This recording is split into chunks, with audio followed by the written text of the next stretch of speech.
introduce our keynote speaker. His name is Alan Su. You can see his gorgeous face right there on your screen. He's the founder of YAPA. He's one of the founding members of YAPA, Young American Policy Advocates. He's currently an undergrad student at UCLA, studying political science and economics. And I would like to introduce him more, but I believe that he knows himself better than I do. And so without further ado, I'd like to introduce to you Alan Su.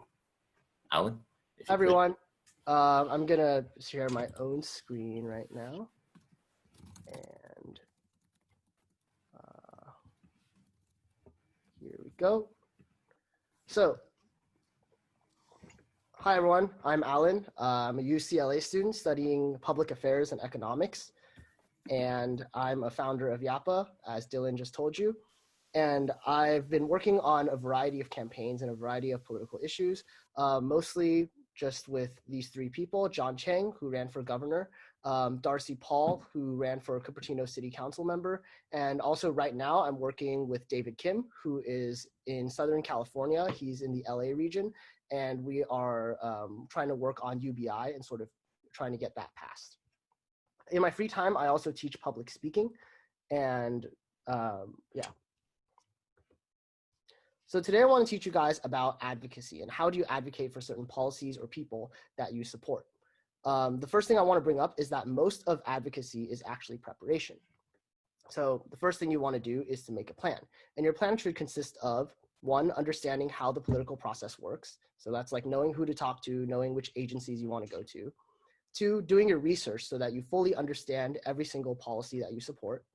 And understanding how to think critically and in an unbiased way. So you don't want your thinking to be corrupted by someone else's ideas. And then three, after all of that is done, you can finally go out there and change your community. And I'm going to stress this multiple times throughout my presentation, but I think it's really important that everyone starts small before going big. So we all should try to change our local governments, our communities, and our state governments before we move to the federal government. And I'll elaborate on all of these points much more in my presentation. So first step is knowing who to talk to. Now, I'm not going to release this little pop quiz. Where are most prisoners housed? Is it A, in federal prisons, B, in state prisons, C, in county jails, or D, in immigration detention? Go ahead and vote. The poll should be right in front of you.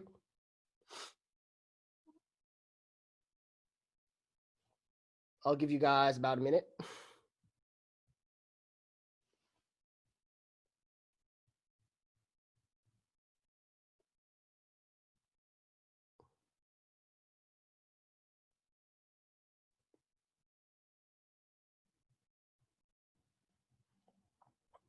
Okay, we're still waiting on a couple people. Wow, poll has higher voter participation than the US. Okay, with about 83% of people, 85% of people voting, the majority of you chose county jails. And that is actually not the case. But the second place answer was state prisons, which is actually correct. So why do I bring this up? Because I think it's particularly important for us to fully understand who to talk to when we want to fix certain problems. So when it comes to mass incarceration, a lot of our first immediate instinct is to go to the federal level or go to the county level. Or I know the third most chosen answer was actually immigration detention. So maybe you're going to go to ICE and try to solve mass incarceration from undocumented immigrants. But the largest number of incarcerated peoples are incarcerated in state prisons. And it's actually the majority. It's over 50%. So why is this such a big issue? Because I think when we are trying to advocate for certain policies, we should understand where the primary burden for these sorts of policies fall on. So states are the ones that are overwhelmingly incarcerating people. And it is sort of up to us to try to fix this problem at a state level and solve the majority of a lot of these cases. So this is where I want to talk about not getting into the trap of thinking too big, right? So all of the biggest, greatest policies that have passed in the US came from small beginnings. They came from very small, very local measures. For example, like marijuana decriminalization or legalization, marriage equality, Civil Rights Act, all of those started as sort of cultural ideas. And then they moved towards city policies in places like San Francisco before eventually becoming state law. And then finally becoming a sort of federal law, although in some cases, like with marijuana decriminalization, we're not there yet. But even when these become federal laws, there's obviously still ground to be made, like with the Civil Rights Act. But we can see that this is a process. Policymaking is a process. It's not just trying to get one law passed, trying to get one thing done. You want to try to keep moving forward and keep making this progress, moving from local and smaller communities up to the federal level.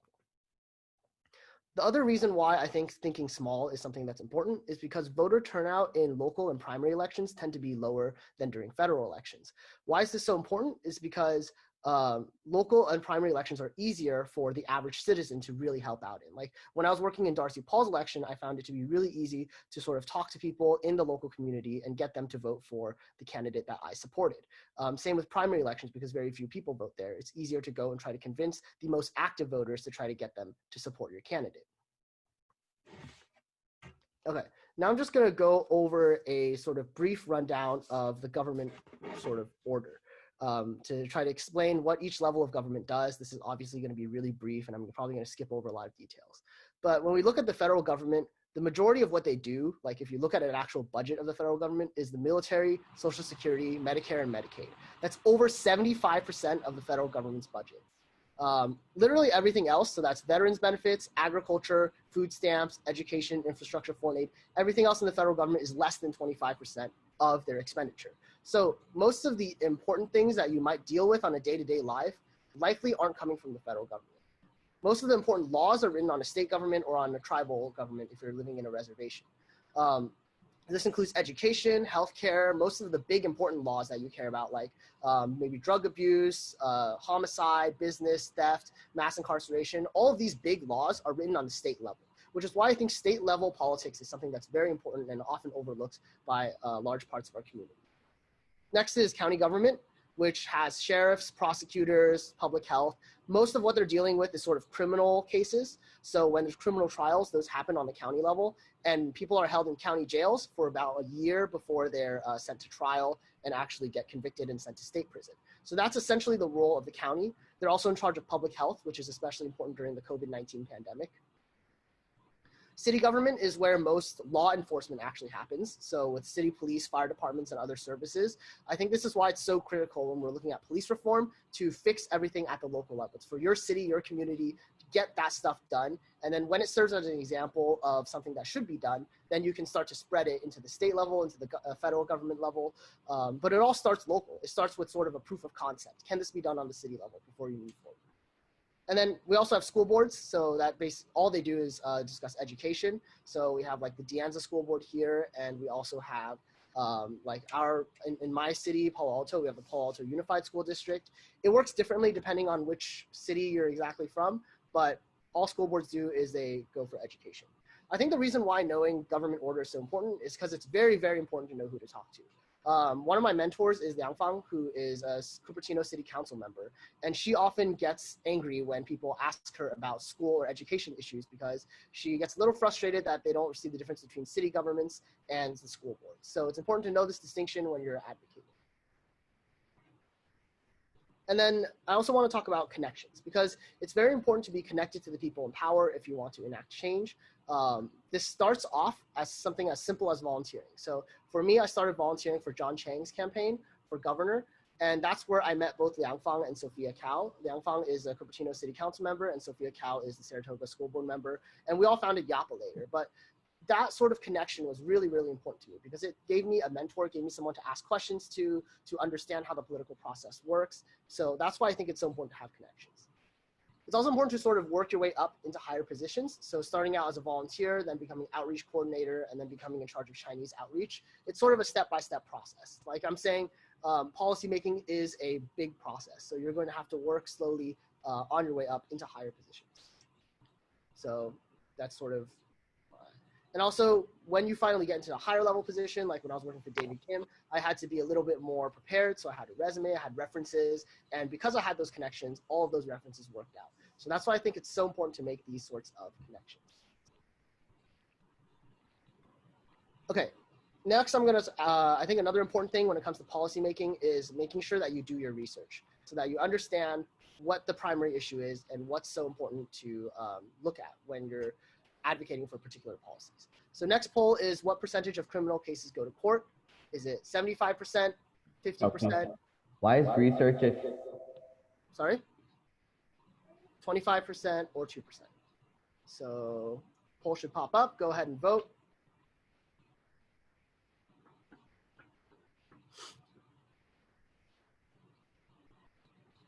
Oh, poll closed kind of early. Here, let me relaunch it. See if that will work. Okay. Try to vote again. I want to make sure everyone can get their vote in. The whole idea over here is that some people will plead guilty and they don't even go to trial. They just immediately plead guilty. The prosecutors send them to jail because they can't afford an attorney or they don't want to and go to trial because they know that they're guilty. So go ahead and keep voting. Still have a couple people left.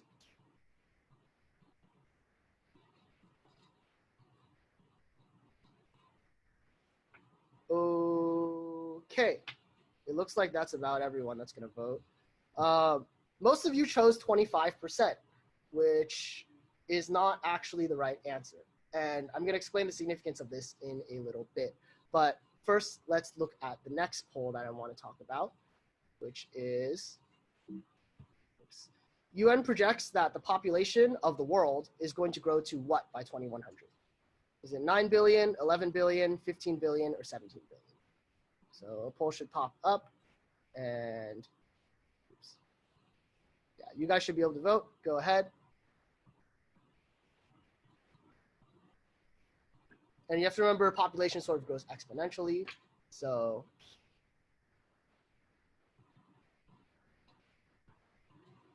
okay.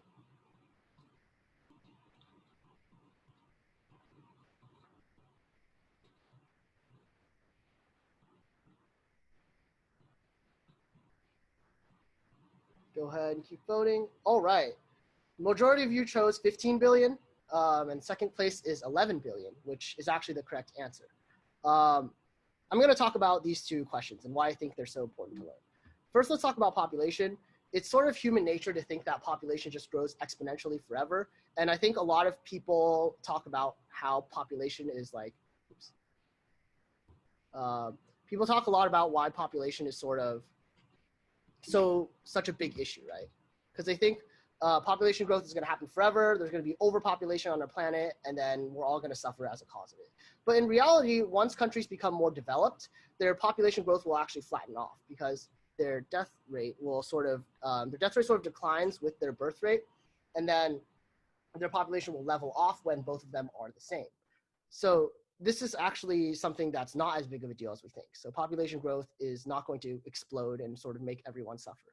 I think another example of this is with the criminal justice system. A lot of people think that the issue that we primarily have is that judges are biased, right? So there's a lot of racial bias with judges, which I agree is a big issue.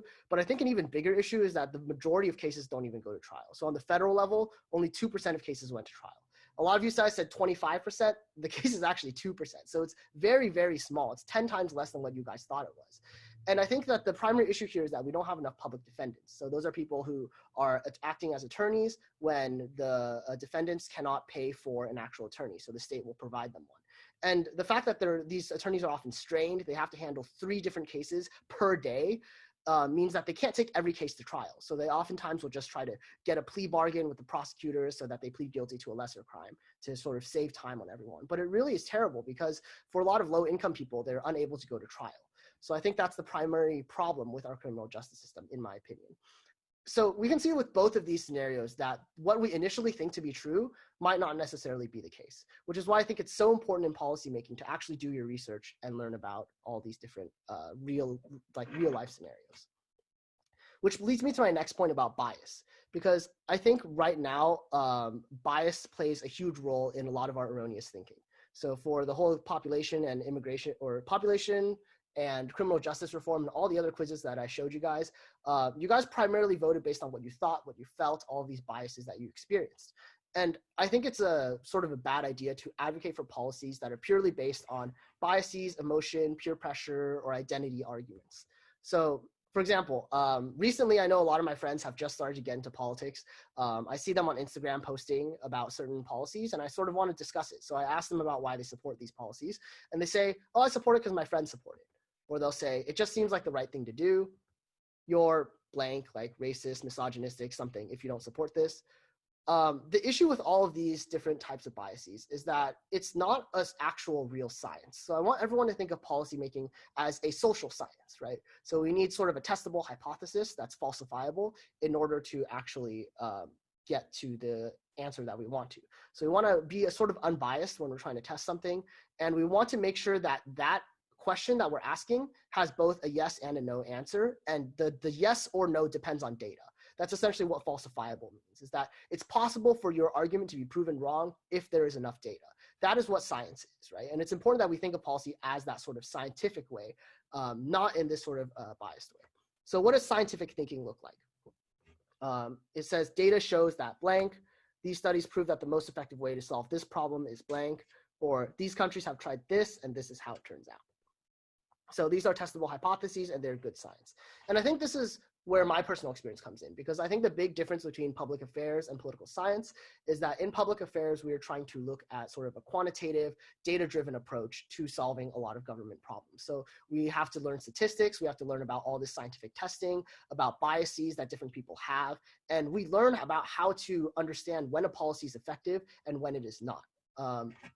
And I think that's something that is really important for everyday citizens and even for advocates to understand.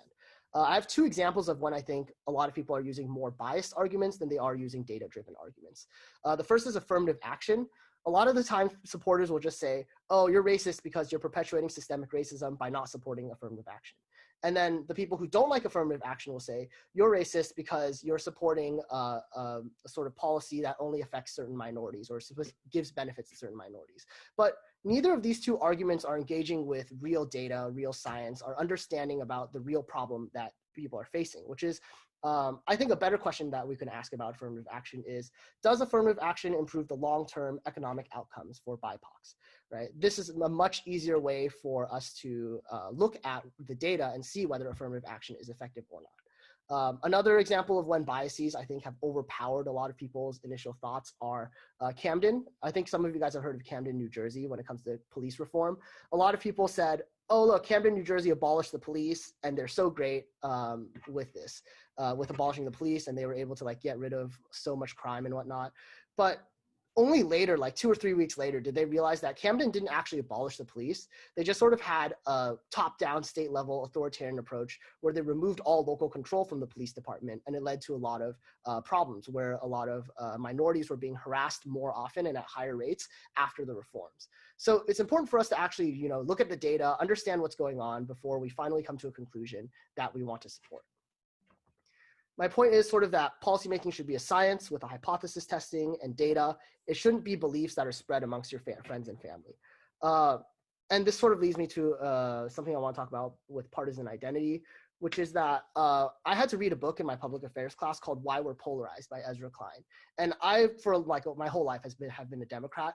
But after reading that book, it kind of made me question whether partisan identity is even a good thing. Because what he found was that when people identify as Democrats and you give them a math problem, say about gun control, and the math problem says that if you have more guns, there's going to be less crime. These Democrats actually got worse at math, right? And the same thing happened with Republicans. If you give Republicans the same question and told them and gave them a math problem that said more guns means there's going to be more crime, then these Republicans suddenly can't solve that math problem and they just don't understand how to do math anymore. So this whole partisan identity makes you worse at thinking, which is why I think it's better for us to think in terms of policies and not in terms of partisanship. And that's why I view each policy on its individual level. So still the majority of the policies that I support tend to fall under the Democratic Party, but there are some policies that don't fall under either party and some policies that support a more Republican or libertarian approach. So I'm not always 100% of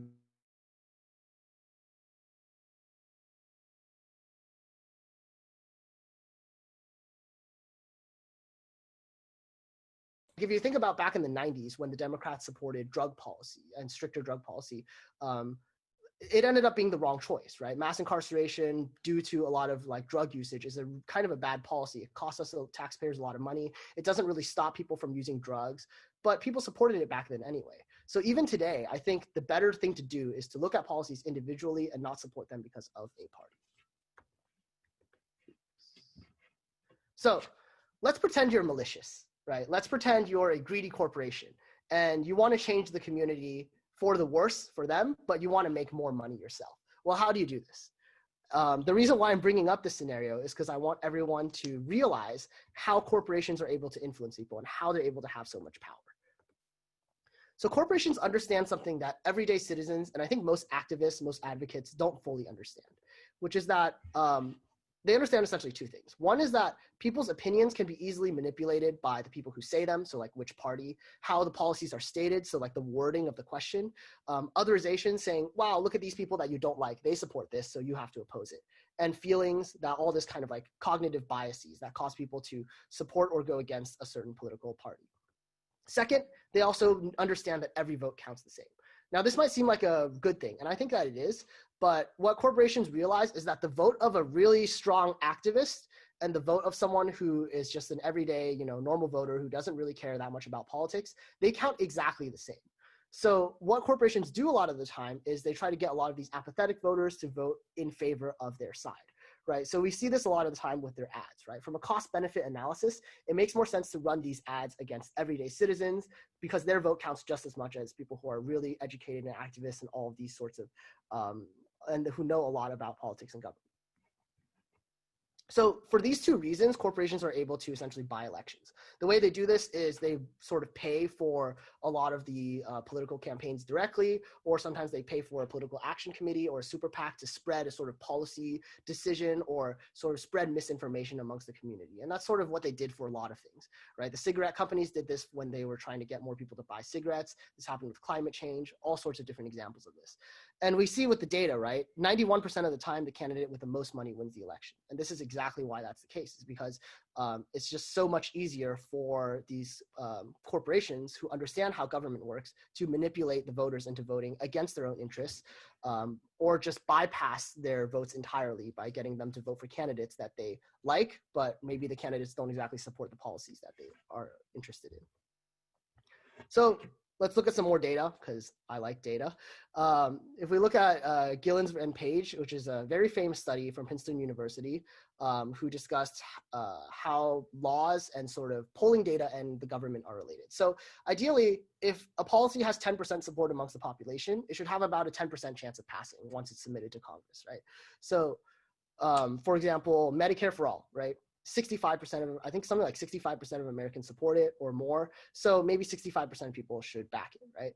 So like if there's a 50% chance of supporting it, 50% of, or 50% support in the population, 50% of Congress should support it, and it should have about a 50-50 chance of passing. If there's a policy that was 100%, had 100% support amongst the population, then it should be guaranteed to pass, right?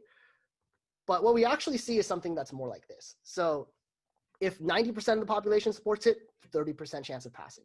If 10% of the population supports it, still 30% chance of passing, right? But if you look at the like top sort of income brackets, right, the economic elites, people with money, people with the ability to donate, if there's 100% support for a particular policy, then it has a 60% chance of passing, right? And if there's a 10% support amongst the rich, then there's a 10% chance of passing. And that's because politicians understand that if they listen to the rich and they get these donations and they run these ads, they can convince everyone else in the community to sort of support policies that maybe they didn't initially support by using a bunch of sort of tricky things. And I'm going to explain some of those tricks when I get into actual advocacy. So now that we understand how corporations are able to influence people, how can we sort of use their own strategies against them? I think that there's a variety of ways that you can sort of pressure politicians, right? First is by directly pressuring the government, right? So that's calling your representatives, protesting, emailing, because I'm not too familiar with this, but I think some of the panelists will explain how a lot of the times people are logging the number of calls or emails from their constituents to see who supports what policy. Elections and campaigns, if the representatives don't budge and they don't like to do anything, then you can take action to get them removed. You want to be campaigning for their opponents, campaigning for people who you support, and for the policies that you are interested in. So supporting a candidate that you like during election year. And then let's talk about actually advocating, right? So when we get to the nitty gritty details, you need to learn to be comfortable talking to strangers, right? I know we talk like stranger danger from a kid, but talking to strangers most of the time is fairly safe. So it's important to be able to talk to these people and get them to vote for what you want to support. And you also want to have empathy for these voters and be very, very polite when you're talking to them. I see a lot of people who are usually really angry and frustrated about politics. They start to yell at people. That's not going to convince voters. I read a book called Never Split the Difference, which is by an FBI hostage negotiator. Now, he has to try to get hostages out of sort of these bad guys. Like when a bad guy kidnaps someone, he needs to try to get them out, right? And he tries to negotiate with the person who took the hostage to try to get them out safely. And he has learned all of these sort of like psychological tricks of how to get people to come out. And I think the most important one that he taught about was if people feel like they're attacked, they're going to personalize their ideas and become defensive, right? So in his case, when he called these bad guys and he was really rude or abrupt, they would just hang up, they would get mad, they would sort of become defensive and argue back. I think this is why it's really important for us to use questions and not accusations when we're trying to convince someone, right? So your brain has essentially there's two parts of the brains that I think are relevant here. The amygdala, which is like a really old part of the brain. And what the amygdala does is when the human body or human brain thinks it's under attack, it'll start to activate. And it activates your fight and flight response. It makes you angry. It makes you ready to fight. And the other part of your brain is called the prefrontal cortex right here. And it's one of the later stages of evolution. And it allows us to think critically, to understand how to solve problems. So when you make an attack or an accusation, you immediately try to defend yourself as just instinct, as that's what your amygdala does, it reacts. And this is something that they actually did in brain scans. When they do brain scans and they say different statements to people, they find that attacks will make their amygdala react. But if you ask them a question, sort of in a non-threatening manner, then it makes their prefrontal cortex react, where they start to think, their brain starts to churn. And when they're more logical, they become less angry, which is why I think it's so important for all of us to try to ask in terms of questions like, why do you think this? Don't you think this would be more effective? Because these questions will make them think more and be less aggressive towards us. Next, when you get to someone's door and you want to explain a policy or a position or tell the person why you want to support a candidate, I think there's 3 steps to this. First is that you want to keep your conversation sort of short and sweet, because most voters don't really think that deeply about state and local elections. And I think this is a failure of our media really more than anything, because they're always talking about the federal elections, the presidents, all that sort of stuff. But state and local elections, in my opinion, are just as important. So most people need to, so you want to make sure that you're keeping your conversation short and sweet. Explain why you support the candidate. And I think this is sort of the 3-step process that I was going to talk about. First, you want to start with a personal story. And then you can talk about a policy or a particular position that you support briefly. Just bring up a little bit of data, maybe like 2 sentences here. And then finally tell them when to vote and how. And the reason why we sort of have this structure is because first, telling them personal stories are very, very important, because people understand stories better than numbers. Here's an example of this. I want everyone here to sort of close your eyes and picture $1 million. Now that you have that image in your head, try to picture $1 billion. For most everyday people, those 2 numbers will sort of look similar. Like picturing $1 million and picturing $1 billion are very similar. We don't really think of a billion as 1,000 times a million, because it's kind of hard for our brains to comprehend exactly what that is. And I think that's why it's so important to talk in stories, because every person can understand stories, but it's really hard for people to understand numbers and data, which is why it's better to sort of start with a personal story when you're trying to convince someone knocking on their door. And it's sort of not that great of an idea to go into long-winded discussions about policies and data and numbers and becoming really complicated. And telling them when to vote and how is really important, because people need to know when the election is, because a lot of the times people's lives are busy, they forget, and that's why we have very low voter turnout.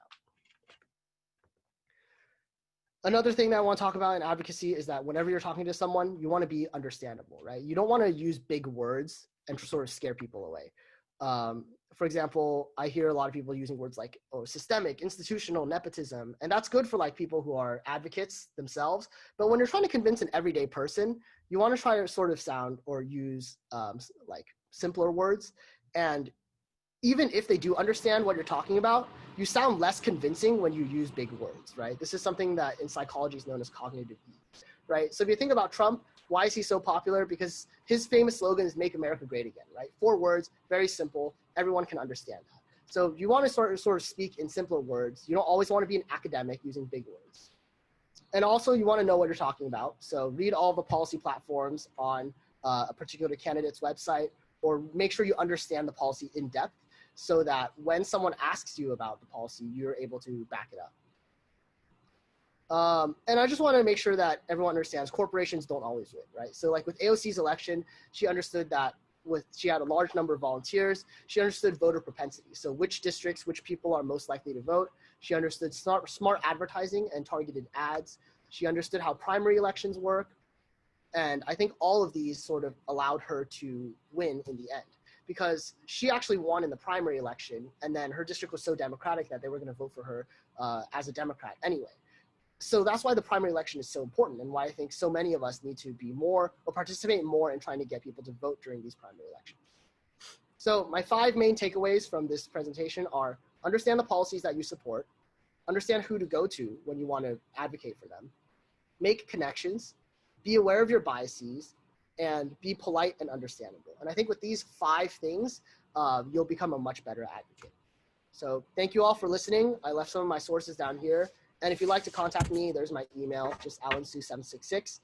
And now I'll hand it back to Dylan, who I think will be discussing or introducing the panelists.